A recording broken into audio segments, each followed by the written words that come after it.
첫 번째로 성도님들을 위해서 기도하겠습니다. 우리 정홍기 권사님 월요일날 넘어지셨는데 이마가 많이 찢어지셨는데 꼬매셨습니다. 넘어진 곳 회복과 강건함을 위해서.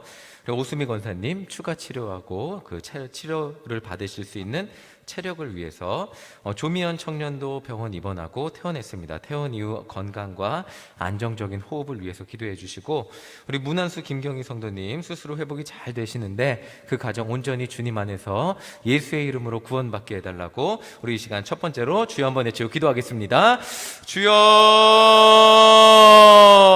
사랑하는 하나님 아버지 주님 감사합니다. 아버지 하나님, 정홍기 원사님 넘어짐 중에 주님께서 지켜주시고 아버지 하나님 붙들어 주심에 감사합니다. 하나님 온전히 회복되게 하여 주시옵소서. 온전히 드시게 하시고 잘 드셔서 강건함을 하나님 주시기를 간절히 소망합니다. 우리 오수미 권사님 추가 치료 과정 가운데 함께하여 주심에 감사합니다. 하나님께서 붙드심을 감사함으로 믿음으로 나아가서 하나님 주님께서 온전히 건강을 회복해 주실 때 아버지 하나님 믿음으로 나와 다시 한번 주님 앞에 나와 예배드릴 수 있도록 하나님 온전히 치료받고 회복되게 하여 주시옵소서. 우리 조미연 자매 하나님 병원 가운데 치료 가운데 함께하여 주심에 감사합니다. 아버지 하나님 치료받고 퇴원했는데 하나님 호흡 가운데 함께하여 주시고 영육간에 강건할 수 있도록 우리 미연 자매 하나님 붙들어 주시옵소서. 돌보시는 조성춘 장로님, 이미순 권사님 언제나 힘주시기를 간절히 소망합니다. 아버지 하나님 문한수 김경희 성도님,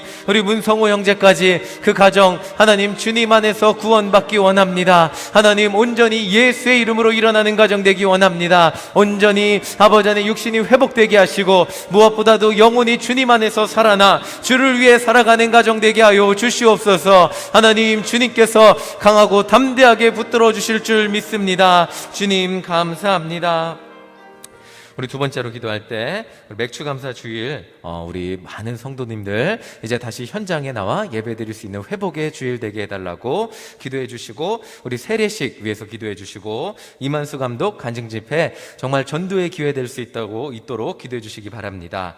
또한 우리 교회학교 여름사역 위해서 여름사역을 통해서 전도의 기회, 부흥의 기회가 될 수 있도록 기도해 주시고, 오늘 이스라엘 속 다니엘 속 담당인데 이스라엘 속 다니엘 속 부흥을 위해서 우리 다 같이 주여 한번 외치고 기도하겠습니다. 주여!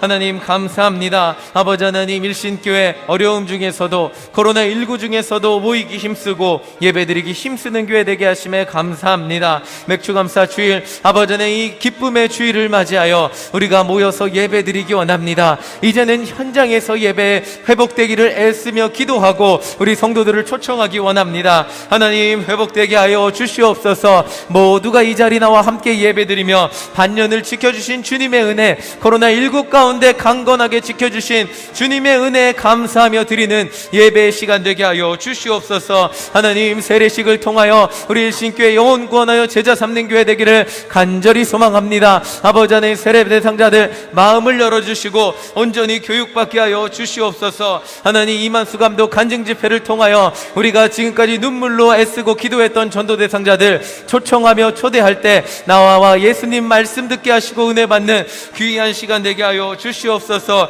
교회학교 여름사역을 위하여 기도합니다. 아버지 하나님, 교회학교 부흥을 위하여 기도합니다. 하나님 전도해야 됩니다. 교회학교 살아내야 됩니다. 아버지 하나님, 다음 세대들, 우리 일신교회의 다음 세대들 일어나게 하여 주시옵소서. 여름사역을 통하여 다시 한번 부흥의 기회가 영혼이 살아나고 예수 그리스도의 이름이 전해지는 역사가 일어나게 하여 주시옵소서. 이스라엘 속 다니엘 속 부흥을 위하여 기도합니다. 주님 아버지 하나님, 이제 아버지 하나님 이스라엘 속 다니엘 속 믿음으로 일어나게 하여 주시옵소서. 우리 어르신들 일어나게 하여 주시고 아버지 하나님, 우리 다니엘 속 믿음으로 일어나는 속회되게 하여 주시옵소서. 하나님 주님께서 이 모든 기도를 들으시고 응답하여 주실 줄 믿사오며 우리 주 예수 그리스도의 이름으로 기도하였습니다.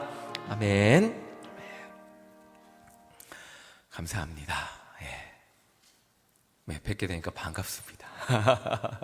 한번 옆에 한번 뒤에 분들 한번 보면서 눈 인사 나누겠습니다. 반갑습니다. 주님의 이름을 사랑합니다.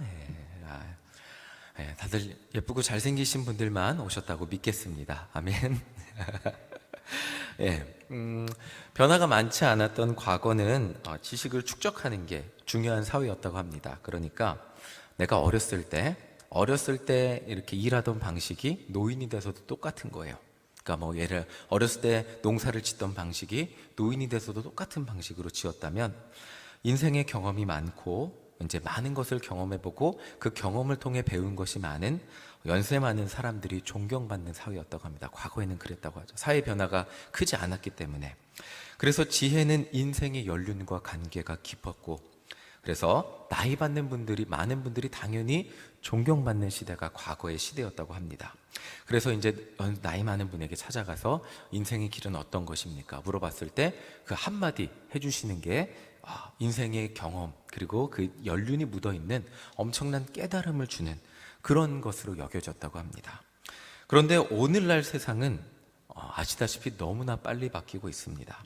과거의 지식을 축적하는, 그러니까 예전에 우리가 전선호 장로님이 어렸을 때 농사를 짓던 방식과 지금 농사를 짓는 방식은 똑같지 않죠. 그렇죠. 지금은 훨씬 많은 기계들이 도입이 됐고, 과거의 지식을 지금까지 이어져 와서 사용하는 그런 사회가 아니라 새로운 지식을 빨리 받아들이는 것이 중요한 사회가 되었다고 합니다. 그래서 새로운 물건을 빨리 배우고 빨리 잘 사용하는 사람들을 지혜롭다고 한다고 합니다. 한 가지 예를 들면 이 스마트폰이 있겠죠. 이 스마트폰 잘 쓰는 사람들이 요즘은 지혜로운 사람으로 여겨지고 있습니다. 제가 자랄 때까지만 해도 스마트폰은 상상도 못했어요. 저도 아직 젊지만 이 스마트폰이 나온 지 얼마 안 됐어요, 여러분. 그렇죠? 상상도, 이 손 안에 이걸로 인터넷 다 알지는 꿈에도 몰랐잖아요.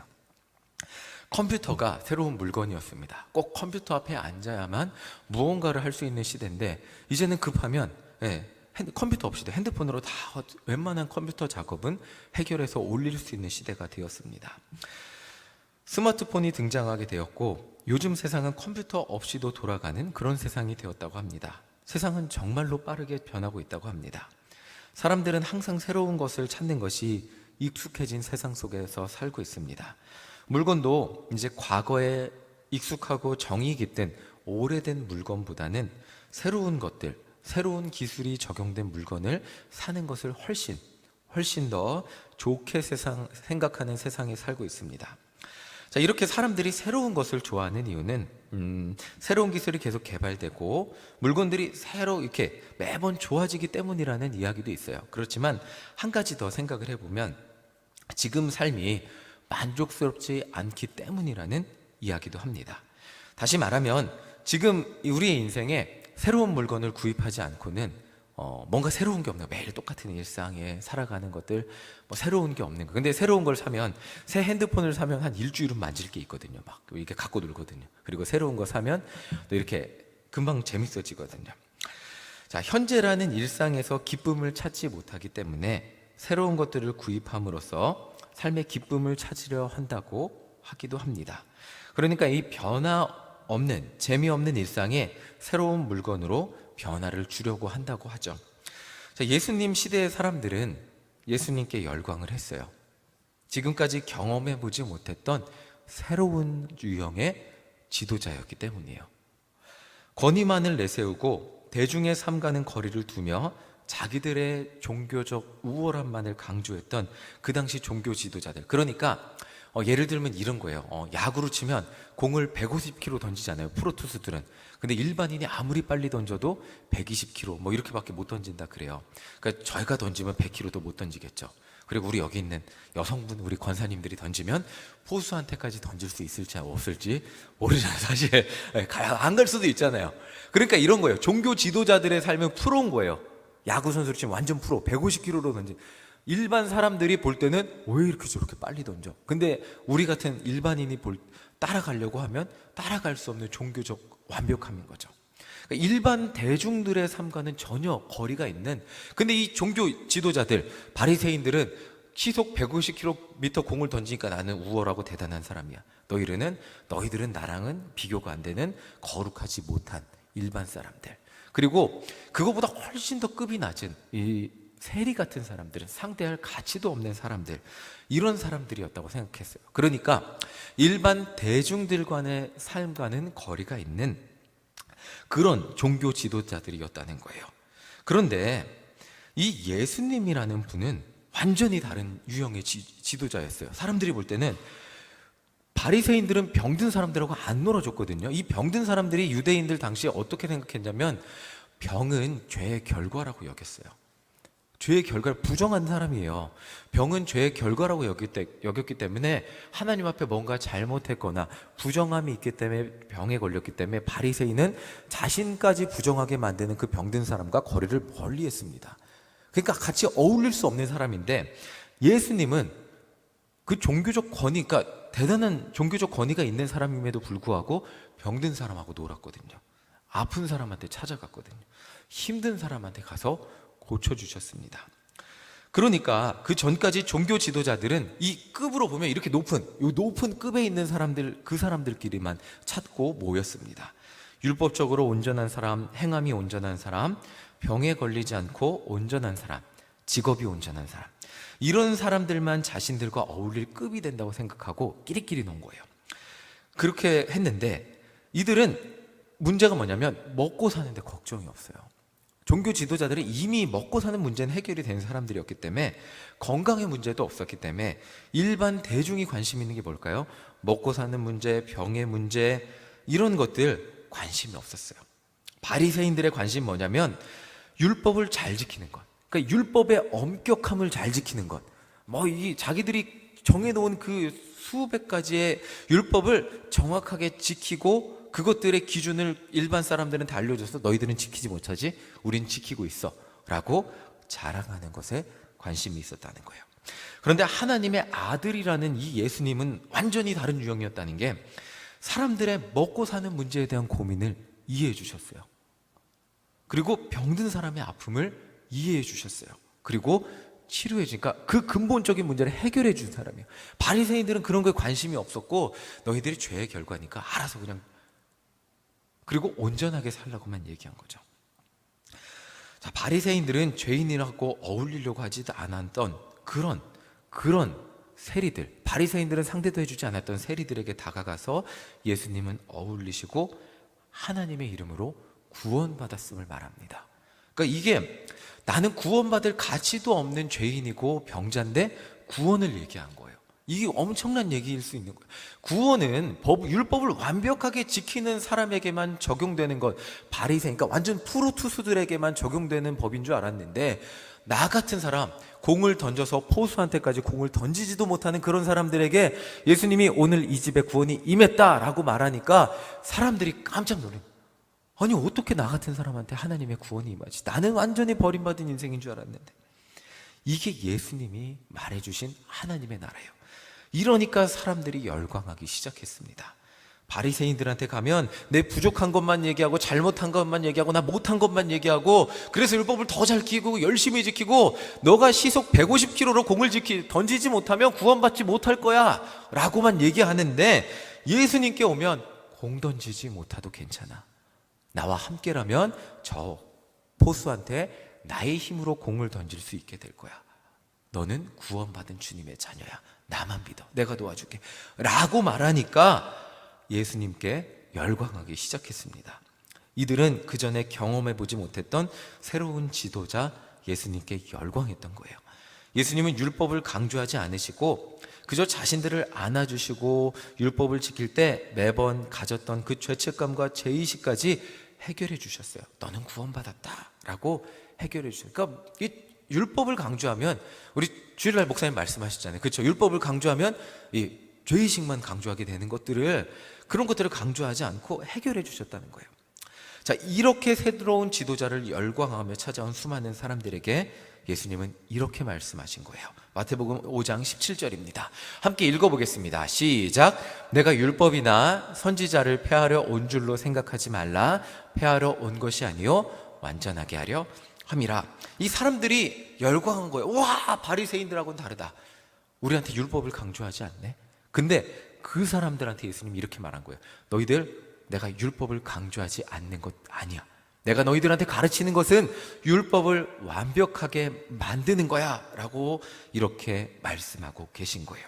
율법을, 그 다음 절을 보면 율법을 온전히 지키지 못하면 안 된다고 말씀하고 계세요. 오히려 자, 심지어 율법을 지키는 것에 대해서 이렇게까지 말씀하고 계세요. 20절입니다. 함께 읽어보겠습니다. 시작. 내가 너희에게 이르노니 너희 의가 서기관과 바리새인보다 더 낫지 못하면 결코 천국에 들어가지 못하리라.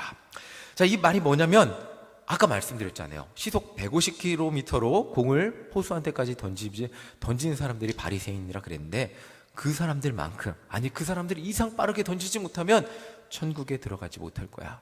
아니 어떡해요? 이렇게 되는 거죠.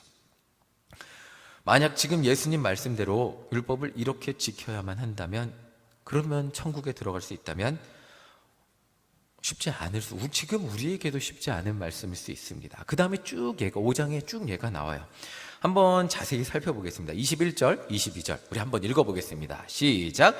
옛사람에게 말한 바 살인하지 말라. 누구든지 살인하면 심판을 받게 되리라 하였다는 것을 너희가 들었으나 나는 너희에게 이르노니 형제에게 노하는 자마다 심판을 받게 되고 형제를 대하여 라가라 하는 자는 공회에 잡혀가게 되고 미련한 놈이라 하는 자는 지옥불에 들어가게 되리라.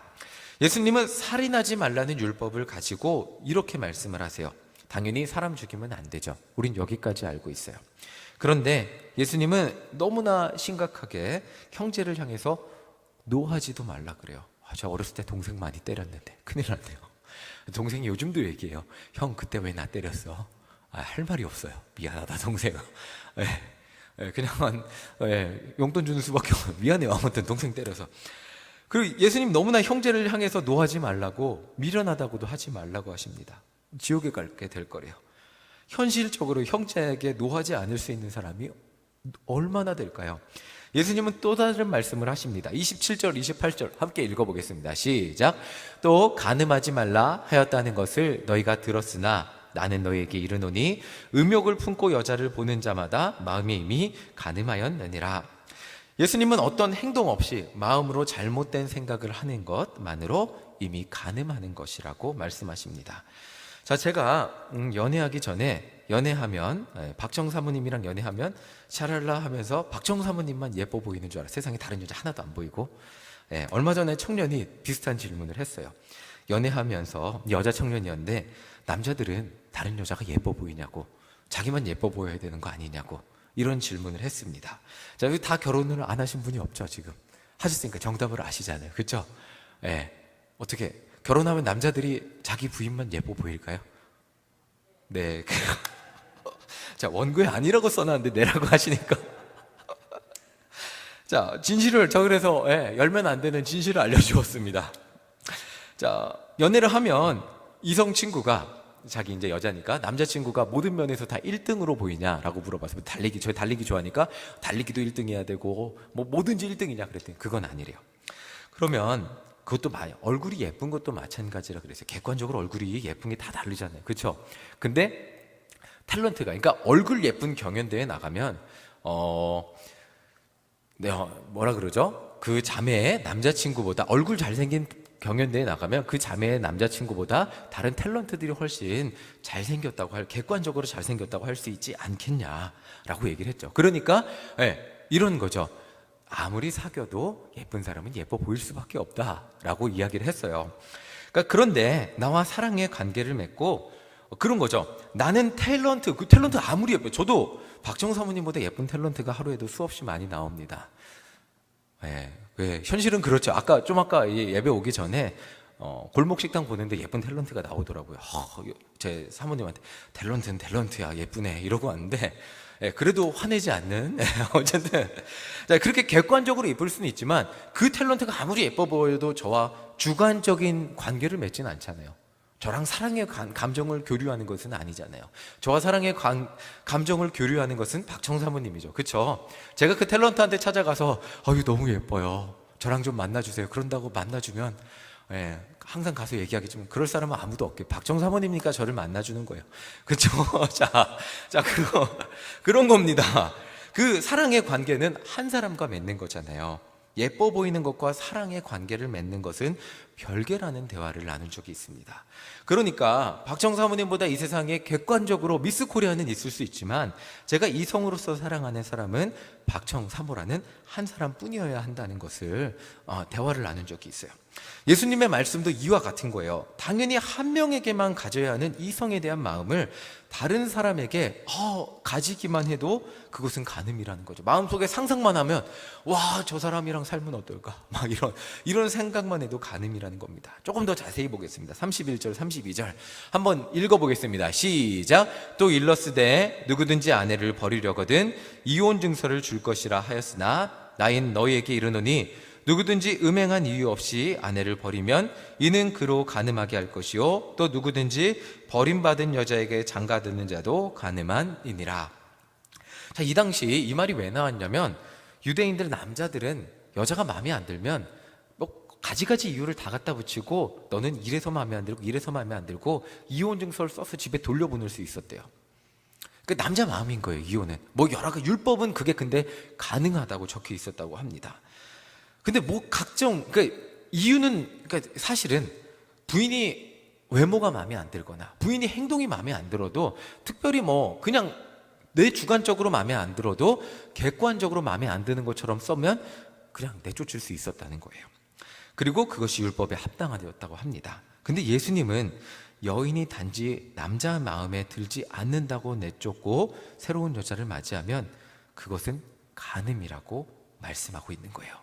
그게 뭐냐면 정말 그 여인이 다른 남자와 그런 어떤 관계를 맺지 않고 쫓겨난다면 그 여자를 쫓아낼 합당한 이유가 없었기 때문에 결국엔 남자는 바람핀 거라고 해석하고 계신 거예요. 자, 결국 예수님의 지금 이 계속되는 이 말씀들을 살펴보면 겉으로만 거룩하게 율법을 지키는 그 겉으로 지키는 것의 한계, 다시 말하면 바리새인들의 한계를 말씀해 주고 계신 거예요. 겉으로는 율법을 잘 지키는 것 같아 보이나 율법의 진짜 마음은 하나도 이해하지 못하는, 마음속으로는 하나도 거룩해지지 않고 율법을 이용해서 그냥 거룩한 척 살아가는 그들의 한계를 말씀하고 계신 거예요. 자, 군대에 여러 가지 규정이 있었어요. 그런데 부대마다 약간 다른 규칙들이 있었죠. 그리고 군대는 옛날부터 때리면 안 된다는 규칙이 있었어요. 그렇죠? 사병 복무 규칙에 때리면 안 돼요. 그런데 저 있을 때도 맞았어요. 때리면 안 되는데. 그리고 이런 규칙들이 있어요. 라면은 1병부터 먹을, 부대마다 조금씩 다른 규칙이 있어요. 어떤 부대는 라면은 1등병부터 먹을 수 있어요. 어떤 부대는 2등병도 먹을 수 있어요. 그리고 어떤 부대는 뭐 1병 3호봉부터 먹을 수 있어요. 그게 국방부 규율에 적혀 있지 않아요. 근데 부대마다 내려온 그런 전통에 의해서, 그 전통은 어떻게 생겼냐면 어떤 한 병장이나 병장 무리들이 있는데 그때 이럴 때 무리들이 상의를 한 거예요. 야, 우리 부대는 2등병이 먹는 건 좀 그렇지 않냐? 개념 없어 보여. 1병 3호봉부터 먹이자. 딱 그러면 이제 그게 이제 규칙이 된 거예요. 그래서 내려오는 이제 악습이 되는 거죠. 그렇게 됐기 때문에 부대마다 조금씩 규칙이 달라요. 저도 어렸을 때에 2등병 때 PX 갔다가 2등병 짜부레기가 PX 온다고 얻어맞을 뻔하고 도망친 적이 있어요. 몰래 막 그렇게 혼난 적이 있어요. 그리고 라면 한 입 줘서 먹다가 병장한테 걸려갖고 너는 2등병이 라면부터 밝히냐 그래갖고 밤에 잠을 안 재우고 불침번이 돌아가면서 깨우는 거예요.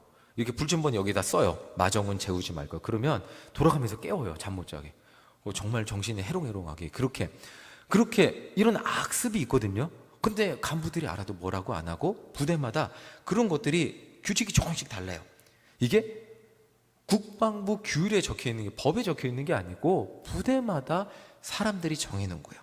자, 이게 율법이 이랬다는 거예요. 하나님이 정해놓은 십계명이라는 율법이 있어요. 근데 바리새인들이 자기들 무리들이 만들어서 이 율법은 사람이 이러니까 이걸 이렇게 지켜야 돼. 이 율법은 이렇게 지켜야 돼. 이 율법은 이렇게 지켜야 돼라고 자기들의 해설서를 써놓은 거예요. 그래 놓고선 제대로 못 지키면 당신은 왜 이거 못 지킵니까? 당신은 왜 이거 못 지킵니까? 왜 이거 못 지킵니까? 라고 하면서 정죄하고 심판하고 판단하면서 우리들이 정한 이 규칙 우리들은 완벽하게 지킵니다 라고 한 게 그 당시 율법이었다는 거예요. 그러니까 일반 사람들이 먹고 사는 문제랑 괴리가 있었고 자기들 먹고 사는 문제에 관심이 없는, 아니 해결된 사람들끼리만 완벽하게 지킬 수 있는 탁상공론의 율법이었다는 거죠. 자, 예수님이 말씀하시는 근데 율법, 그러니까 원래 율법의 정신과는 완전히 거리가 떨어져 있던 거예요. 근데 예수님이 말씀하시는 율법의 정신을 한번 보겠습니다. 19장 6절이에요. 자, 한번 읽어보겠습니다. 시작. 그런즉 이제 둘이 아니요 한 몸이니 그러므로 하나님이 짝지어 주신 것을 사람이 나누지 못할지니라 하시니. 잘 생각해 보세요. 부인을 내쫓고 바꾸고 할 수 있는 사람이 누구예요? 돈 있는 사람이에요? 돈 없는 사람이에요? 돈 있는 사람이요. 이 율법을 누가 해석했냐면, 먹고 살 걱정이 없는 사람들이 할 일, 먹고 사는데 바쁘면 부부가 의지하고 살기 바쁩니다. 근데 먹고 살 걱정이 없으니까 부인을 바꾸는 거예요. 자기들 마음대로 율법을 정해갖고 쫓아내는 거예요. 그러니까 이 율법을 자기들 마음대로 이렇게 정했는데, 예수님 율법의 원래 정신은 뭐냐면 하나님이 짝지어준 짝을 나누지 못한다는 거예요. 원래 정신은 내 마음대로 율법을 해석하지 말라. 하나님은 부부는 하나라고 말씀하고 계신 거예요. 너희들 마음대로 편의대로 율법을 해석하지 말고 하나님의 말씀대로 살아야 된다는 거예요. 자, 이것이 예수님이 가르치고 계시는 지금 율법의 본래 정신인 것이랍니다. 정신이라는 것이에요. 그래서 바리새인들이 아무리 율법을 자기들 마음대로 해석하고 이것을 자의적으로 해석해서 율법을 잘 지킨다고 하나님 앞에 자부하고 사람들한테 자부했어도 예수님 보시기에, 하나님 보시기에는 온전하지 못했다는 것입니다. 자, 이제 말씀을 다시 읽어볼게요. 마태복음 5장 20절입니다. 한번 읽어보겠습니다. 시작. 내가 너희에게 이르노니 너희 의가 서기관과 바리새인보다 더 낫지 못하면 결코 천국에 들어가지 못하리라. 그러니까 이 사람들 말이 뭐냐면, 너희 의가 서기관과 바리새인들이라 그러잖아요. 공은 150kg로 던지는데 스트라이크를 던지지 못한 거예요. 볼만 던지면서, 제대로 던지지 못하면서 나는 공을 120kg로 던져라고 자부하면서 사람들한테 너희도 그렇게 던져봐 라고 하는 거예요. 그런데 지금 예수님은 저 사람들은 스트라이크로 하나도 던지지 못하고 있어요. 제대로 포수가 원하는 거예요. 심판이 원하는 정확한 코스에 던지지 못하고 있다고 말해요. 너희 의가 서기관과 바리새인보다 낫지 못하면은 그들보다 완벽하게 사는 것이 아니라 그들보다 하나님 뜻대로 살지 못하면 천국에 들어가지 못한다는 거예요. 하나님 원하시는 대로 살지 못하면 천국에 들어가지 못할 거라는 거예요. 그러니까 저 자기들이 빠르게만 던진다고 자랑하는 저 사람들의 주눅들 것 없고, 하나님이 원하시는 것을 나와 함께 던지면 된다고 그 예수님의 도우심을 따라 정확하게 가운데로 스트라이크로 던지면 된다고 말씀하고 계신 거예요. 자, 그러니까 율법을 바리새인들보다 완벽하게 더 대단하게 지켜야 되는 게 아니고 율법의 본래 정신을 하나님의 말씀 따라서 지켜야 되는 것을 말씀하고 계신 것이요. 율법의 본래 정신 한번 볼까요? 우리 다 알고 있는 말씀이에요. 마태복음 5장 43절 44절입니다. 함께 읽어보겠습니다. 시작. 또 내 이웃을 사랑하고 내 원수를 미워하라 하였다는 것을 너희가 들었으나 나는 너희에게 이르노니 너희 원수를 사랑하며 너희를 박해하는 자를 위하여 기도하라. 이게 율법의 본래 정신이에요. 바리새인들은 원수를 미워하라, 이웃만 사랑하라 라고 가르쳤는데, 예수님의 본래 정신은 원수를 사랑하고 박해하는 자를 위하여 기도하는 것이 율법의 본래 정신, 공을 가운데로 정확하게 스트라이크로 던지는 것임을 말씀해 주고 계신 거예요. 자, 이스라엘 백성들은 이 율법에 이렇게 적혀 있어요. 원수를 미워하라, 이방인들을 미워하라. 근데 이 결과, 한 학자가 이렇게 얘기해요. 이 결과 때문에 이스라엘과 팔레스타인의 분쟁이 해결이 되지 않는다고 이야기해요. 얼마 전에 제가 미국에 있을 때 뉴스에 떴어요. 뭐냐면 이스라엘 군이 미사일로 팔레스타인을 공격하는데 그 언덕 위에서 이스라엘 사람들이, 일반인이에요, 낚시 의자 피고 앉아갖고 맥주 마시면서 이스라엘 군이 미사일로 팔레스타인 군을 포격하는 장면을 구경하는 기사가 난 적이 있어요. 이스라엘 사람들은 이걸 볼 때 정당한 거예요. 왜요? 이방인들, 원수들은 죽이는 게 마땅하기 때문에, 원수들은 사랑하지 않는 게 당연하기 때문에 그 사람들은 핍박할 존재들인 거예요. 괴롭혀야 될 존재들인 거예요. 쫓아내야 될 존재, 당연한 존재들인 거예요. 자, 이게 이스라엘, 제가 유학할 때 교수님께 배운 이야기예요. 자, 이스라엘 사람들에게는 이게 너무나 당연한 생각으로 머릿속에 잡혀 있다는 거예요. 그런데 예수님은 본래 정신, 본래 정신, 하나님이 말씀하신 것은 원수를 사랑하는 것이고 이방인도 사랑하는 것이고 박해하는 사람들을 위해서 기도하는 것이라고 말씀하고 계세요. 그래서 47절에 이렇게 말씀하고 계세요. 자, 한번 읽어보겠습니다. 시작. 또 너희가 너희 형제에게만 무난하면 남보다 더하는 것이 무엇이냐? 이방인들도 이같이 아니하느냐? 예수님은 형제에게만 무난하면 이방인들과 똑같은 사람이 된다고 말씀하세요. 이 말은 너희들이 원수를 여기고 천하게 여기는 이방인들과 나갈 바가 전혀 없다는 거죠. 이제 예수님의 말씀의 결론을 보겠습니다. 48절입니다. 48절 읽어보겠습니다. 함께 읽겠습니다. 시작. 그러므로 하늘에 계신 너희 아버지의 온전하심과 같이 너희도 온전하라. 제가 방금 전에 말씀드렸듯이 율법을 100% 그들이 정해놓은 규칙대로 다 지키라는 게 아니에요. 그들의 규칙대로 완벽하게 다 지키라는 게 아니에요. 자, 이 말씀이 뭐냐면 마태복음 22장 37절에서 39절 이 말씀을 새기고 이 말씀을 온전히 지키면서 살라는 말씀이에요. 우리 이 말씀 한번 읽어보겠습니다. 시작. 예수께서 이르시되 내 마음을 다하고 목숨을 다하고 뜻을 다하여 주 너희 하나님을 사랑하라 하셨으니 이것이 크고 첫째 되는 계명이요 둘째도 그와 같으니 내 이웃을 내 자신같이 사랑하라 하셨으니 이 두 계명이 온 율법과 선지자의 강령이니라. 자, 결국엔 다 알고 있는 내용이에요, 여러분들. 뭐냐면 영혼 사랑이에요. 예수님은 하나님을 사랑하고 이웃을 사랑하는 것, 이것만을 가르치셨어요. 그리고 그 바리새인들 수많은 율법을 가지고 있었지만 예수님은 하나님 사랑과 이웃 사랑으로 율법을 완성하고 돌아가셨어요. 자, 십자가에 돌아가시기 전에 막 기도합니다. 하나님, 이 잔을 내게서 옮겨달라고 기도합니다. 그런데 어떻게 하셨죠? 내가 주님 뜻대로 순종하겠습니다. 하나님 사랑을 실천하셨어요. 그리고 십자가 위에서 이웃 사랑을 실천하셨어요. 저들의 죄를 용서해달라고 몸으로 보여주시고 이게 율법을 완성하고 돌아가신 거예요. 이것이 예수님이 보여주신, 바리새인들이 수없이 많은 규칙을 정해놨어도 완벽히 율법을 지키지 못했는데 예수님은 이 두 가지 행동으로, 십자가 하나로 율법을 완성하시고 보여주셨다는 거예요. 예수님 사후에 로마에 무력으로 저항했던 유대인들 무력으로 저항했어요. 근데 결국 멸망하고 예루살렘은 함락되었습니다. 원수와 싸우라고 이야기한 그 율법을 따른 유대인들은 결국 예루살렘은 함락당하고 나라는 망하고 온 로마로 유대인들은 흩어져서 그때부터 이스라엘, 지금 현재 이스라엘이 세워질 때까지 나라 없이 살았죠. 그런데 신기한 게 뭐냐면 사랑의 법을 포기하지 않았던 초대교회 교인들은 아무리 핍박을 당해도 반란을 일으키지 않았어요. 저항을 하지 않았어요. 어떤 싸움을 하지 않았어요. 근데 어떻게 됐죠? 그 결과? 네, 그렇게 핍박을 당하고 또 당해도 참고 사랑하니까 결국에는 로마의 국교가 되어서 지금 우리가 알다시피 온 세계에 그리스도 예수를 지금 선포하며 지금까지 이어지게 되었습니다. 지난주 금요전도대 시간에 갑자기 목사님이 회원노인정에 다녀오라고 하시더라고요. 근데 갔는데 이 전도 대상자가 아닌 분, 다른 교회 다니시는 분이 갑자기 저한테 자기도 전도 물품 달라고 막 빨리 가져와 막 이러시더라고요. 그래서 제가 마음에는 조금 쉽지가 않았어요.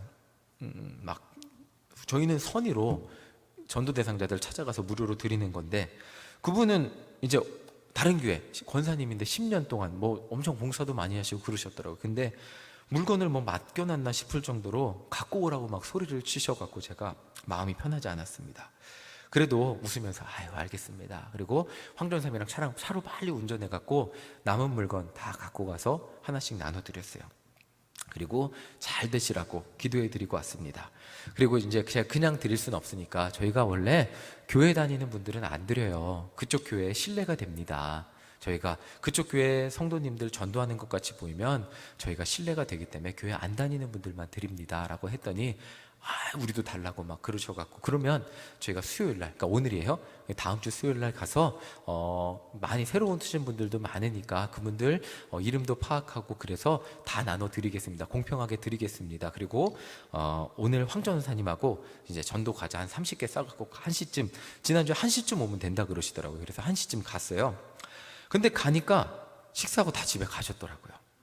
전도하고 그리고 저한테 전도물품 받지 못했다고 하신 몇 분, 화낸 분들하고 회장님, 전 회장님, 6명, 7명, 6명 남아 계시더라고요. 그 모습을 보는데 제가 마음이 좋지 않았어요. 1시 좀 넘어서 오면 된다고 했으면서 그러면서 저한테 다들 갔다고 아무렇지도 않게 말씀하시고 또 과자 드리니까 웃으면서 보면 그런 모습을 보면서 마음이 편하지가 않았어요.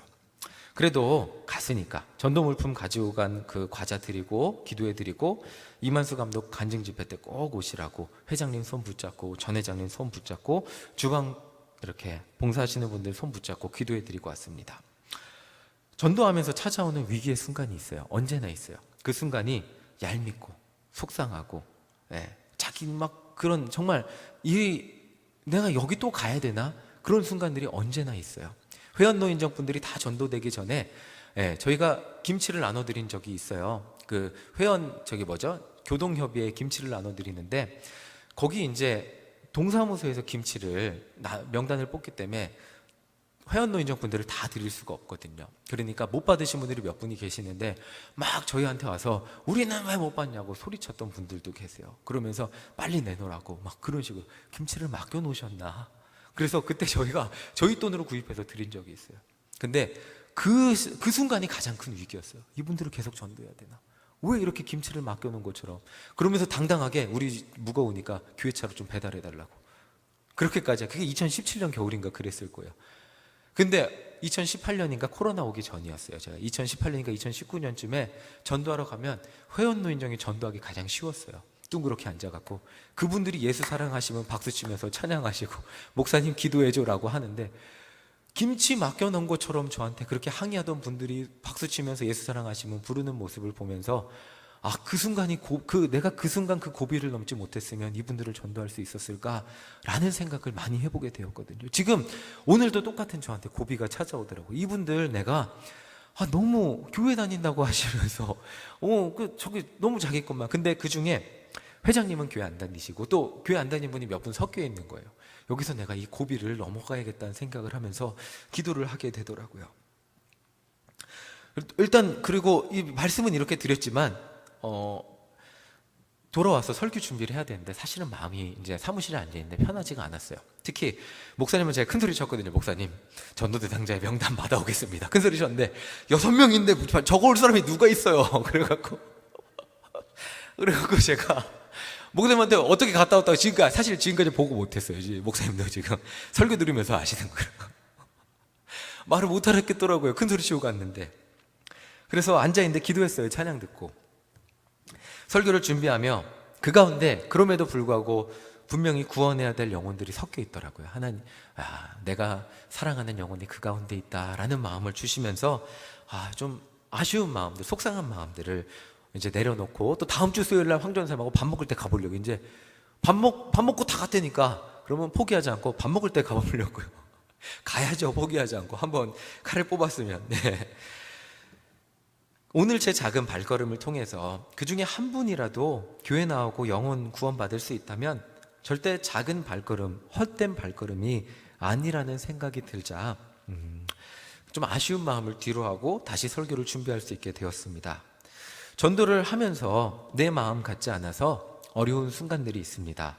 그때마다 묵상하는 말씀이 이 사도 바울의 고백인 거예요. 고린도전서 8장 13절인데 보여주세요. 고린도 8장 13절. 없어요? 죄송합니다. 제가 빼먹었어요. 고린도전서 8장 13절, 제가 이 말씀 읽어드릴게요. 한번 제가 읽어드리겠습니다. 그러므로 만일 음식이 내 형제를 실족하게 한다면 나는 영원히 고기를 먹지 아니하여 내 형제를 실족하지 않게 하리라 라는 말씀이에요. 사도 바울은 한 영혼을 구원하기 위해서 자기는 그 영혼이 구원받을 수 있다면 고기 안 먹어도 된다고 말하고 있습니다.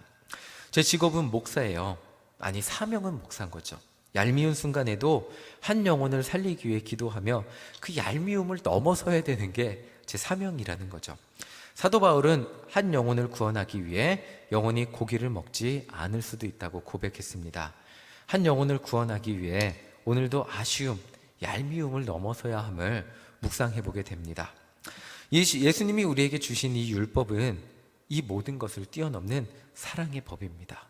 그러니까 바리새인들, 이 사람들이 어떻게 했냐면 법을 가지고 그 법을 이용해서 자기들이 편하게 산 거예요. 솔직히 말씀드리면 그 법을 이용해서 자기들의 사리사욕을 채운 거예요. 그런데 예수님은 하나님의 법을 이용해서 영혼을 사랑해보라고 말씀하십니다. 여러분들 어떤 것을 선택하시겠습니까? 이것이 율법의 진짜 정신인 거예요. 하나님의 교회를 다니는 것을 통해서 내가 잘 되는 것을 선택하시겠습니까? 아니면 하나님 교회 나오고 하나님 앞에 기도하는 것을 통해서 영혼을 사랑해 보시겠습니까? 그래서 예수님은 결론적으로 이렇게 말씀하세요. 너희들이 그 율법을 이용해서 너희들의 사리사욕을 채우지 않아도, 먹고 살 걱정을 하지 않아도 먼저 그의 나라와 그의 의를 구하면 이 모든 것을 너희에게 더하신다고 말씀하신 거예요. 전 한 번도 본 적이 없습니다. 하나님 말씀대로 살았는데 굶어 죽었다 라고 간증하신 분 단 한 번도 본 적이 없어요. 제가 목회자로 살면서 가장 고민하는 게 뭔지 아세요? 적게 먹는 게 아니고 많이 먹는 것입니다. 너무 행복해요. 때때로 하나님 앞에 기도하면서 너무 감사한 거예요. 사실은 오늘도 하나님 이렇게 맛있는 건 많이 주심에 감사합니다. 하나님 앞에 열심히 살려고 하면 할수록 제 인생 때 채워주시는 은혜가, 먹는 거를 웃으면서 말씀드렸지만 제 삶에 채워주시는 하나님의 은혜가 너무나 많음에 감사합니다. 제가 언제 하나님의 나라와 의를 구하며 영혼 구원을 위해 애통하며 기도할 때 제가 다른 것 구하지 않아도 하나님이 알아서 채워주시는 것을 간증하며 살아갑니다. 가장 제가 간증하고 싶은 것은 하나님 부르심 따라 일신교회에 왔어요. 그런데 제 고민이 뭐였냐면 미국 살 때는 집이 3층이었거든요. 그래서 애들이 크면 층간소음 어떡하지? 라고 고민했는데 일신교회 왔더니 집이 몇 층일까요? 1층이에요. 애들이 아무리 뛰어도 잔소리하는 사람이 없어요. 그렇죠? 애들이 아무리 소리 질러도 주변 사람이 알지도 못해요. 그렇죠? 네. 하나님 너무나 행복하게 일신교회에서 아이들 띄워놓을 수 있는 가장 좋은 집으로 인도해 주시더라고요. 먼저 그의 나라와 그의 의를 구하면 하나님이 저희 자녀들의 필요한 모든 것들 공급해 주시는 것을 경험하며 살고 있습니다. 우리들이 이것을 위하여, 저는 젊은이들한테 항상 얘기해요. 하나님 말씀에 목숨 걸고 살아봅시다. 그러면 하나님이 채워주시는 것을 경험하며 살 수 있을 겁니다. 자, 남들이 못하는 것, 남들이 하지 못하는 것 한 발짝 나갈 때 하나님이 한 발짝 더 채워주시고 기적을 보여주실 것입니다. 오늘도 나를 위해 사는 것보다 하나님을 위해 한 발짝 더 살아봅시다. 그러면 그만큼 하나님이 채워주시는 은혜를 우리 가운데 누리며 살아가게 될 것입니다 라고 말하게 되는데, 마찬가지입니다. 우리 모두 하나님을 위해서 오늘 하지 못했던 것 내일 한 발자국 더 해보시길 바랍니다. 하나님은 채워주실 거예요. 하나님이 주신 그 사랑의 법을 이용해서, 하나님이 주신 그 모든 것을 이용해서 영혼을 사랑할 때 하나님은 이 모든 것을 더해 주실 것입니다. 아멘. 그것을 간증하며 그것을 우리 속도원들에게 알려주시는 우리 모두가 되시기를, 우리 자녀들에게 우리 엄마가 내가 이렇게 살았더니 하나님이 다 채워줬더라 간증하며 자녀들을 그렇게 양육하는 우리 모두가 되시기를 간절히 소망합니다. 아멘. 우리 찬송가 말씀 기억하면서 함께 찬양하겠습니다. 찬송가 310장입니다.